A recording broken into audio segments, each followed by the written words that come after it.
Hi everybody, and welcome back to Scary Nightmare. Quickly before I begin, I just want to thank everybody for the genuine views I've had and the positive comments I've received.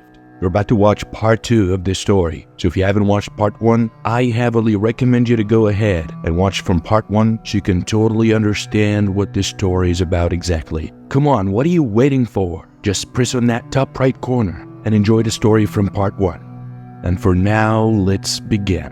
1, 2, 3, action. As I said in the last video of part 1, August 10th, the sensor platform was lowered for a third time. This attempt halted at 9 miles, and they had just found something. Then we had set our descent for August 17th at 8 a.m. in the morning.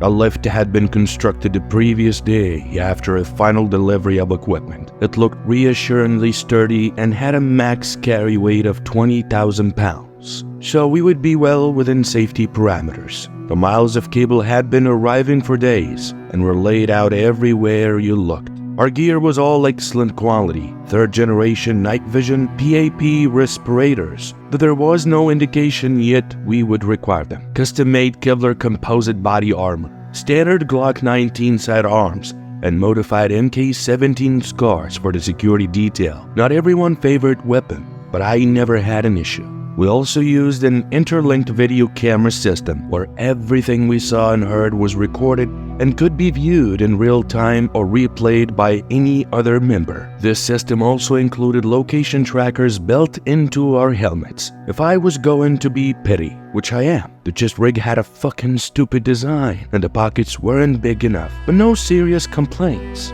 The lift had 2 sections. At the base was a detachable cargo area, which had packed with floodlights and generators. Above was the main carriage, which would hold ourselves and all other equipment and supplies. A big part of that weight was devoted to fluids in expectation of high temperature and humidity. Mark, Luke, and myself had been through hotter with heavier gear, but the civilians were likely to struggle.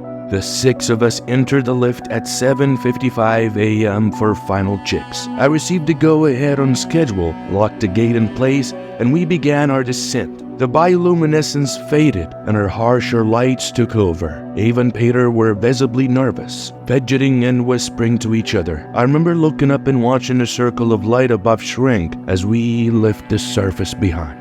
The lift descended at 15 miles per hour, which gave an estimated travel time of 45 minutes with regular stops. The cameras that were linked to the base were useless by the 2-mile point and never improved. Our direct links between each other remained viable with only minor interference. Adam had warned us to expect headaches, fatigue, and sudden rises in body temperature due to the electromagnetic radiation, and though we all felt those effects to varying degrees, that was never as severe as originally feared. If I recall correctly, we made our stops every 2 miles. John would check the atmospheric stats each time before we proceeded. Ave made fresh attempts to take samples of the biofel without success. Little could be seen through the tunnel walls, but our geologist remained enthused. He told me something about the salton water bearing minerals, which I'm sure would have been fascinating if I understood it. We reached 6 miles at 34 minutes. The only sound was the movement of the lift cables and our own breathing. The only light are flickering lamps. When we passed 7.7 miles, John asked for our attention. We're now deeper than the humans have ever even drilled. At this depth, we would expect temperatures of 180 Celsius, which is 356 Fahrenheit. He held up his thermometer reading and smiled, and said, "It has still 32.30 variation, and that was extraordinary." We continued down steadily and without incident. Mark and Luke were quiet and professional as expected. The 3 members of the science team handled the conditions better than I could have hoped. And at 43 minutes, I called for everyone to put on their breathing apparatus as planned. We had air quality monitored in the shaft, but beyond that was a mystery. No one spoke as those final seconds came and went. We arrived on schedule, the tunnel walls vanishing on all sides. As we descended into an immense and silent darkness, I slowed the lift to a halt and peered over the edge with my torch in full.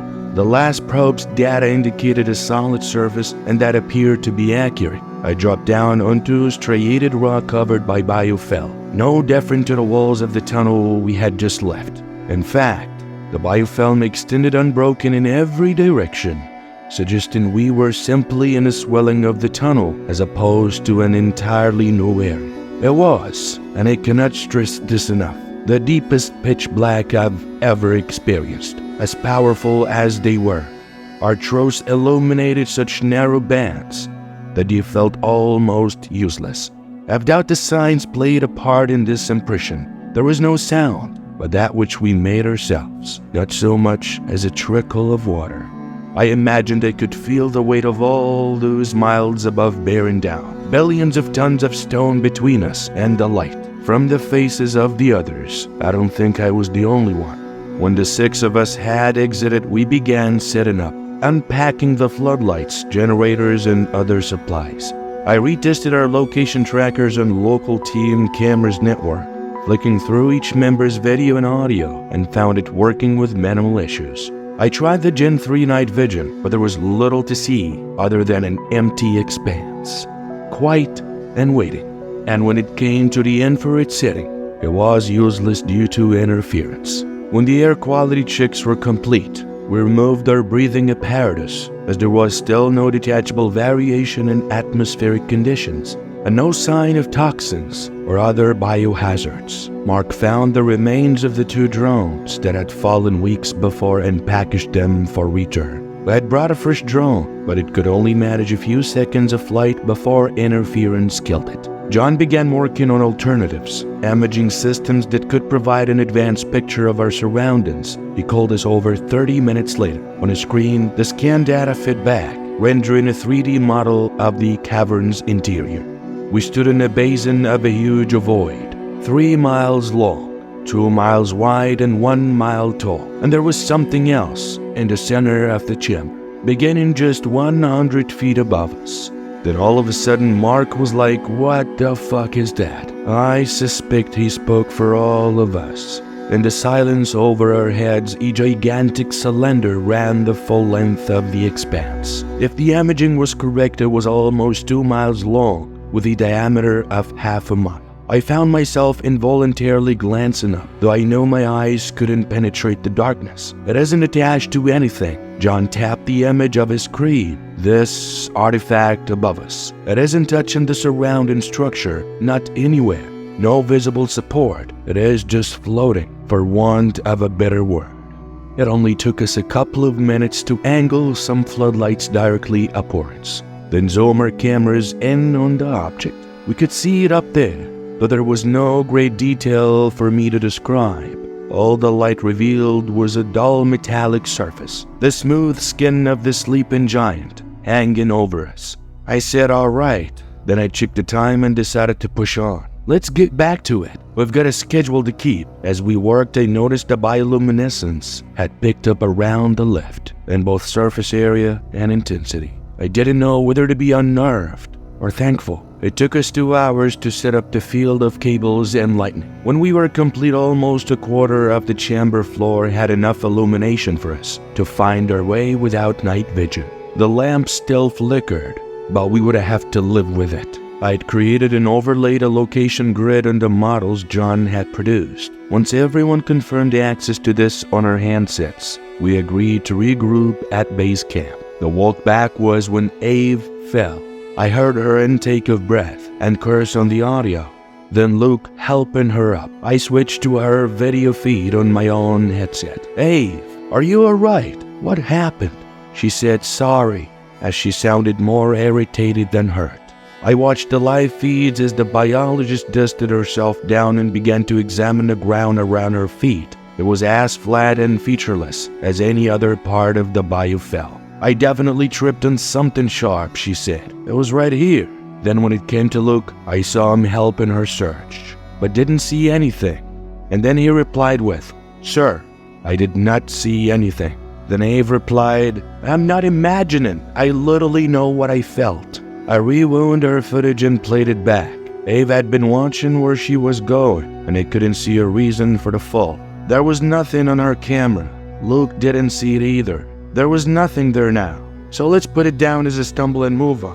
Ave replied again. I did not stumble, I said. I could hear the frustration in her voice and saw in her live feed that she had sat back down. As I watched, she rolled up a trouser leg and focused the visual on her shin. An ugly cut was bleeding just beneath her knee. Then I said, okay, Ave, point made. I'm not doubting you, but for now there is nothing else we can do. Let's get back to the base, patch that up, and stick to our schedule. If there is time, we will return to this area to investigate. Mark it on your map, Brad, alright? Hindsight is a wonderful thing. I've heard that or said it myself just above every post on debrief I was ever a part of. I could have stopped the mission right there, pulled everyone back to the left, and got out of there. I could have, but I literally didn't. To be continued.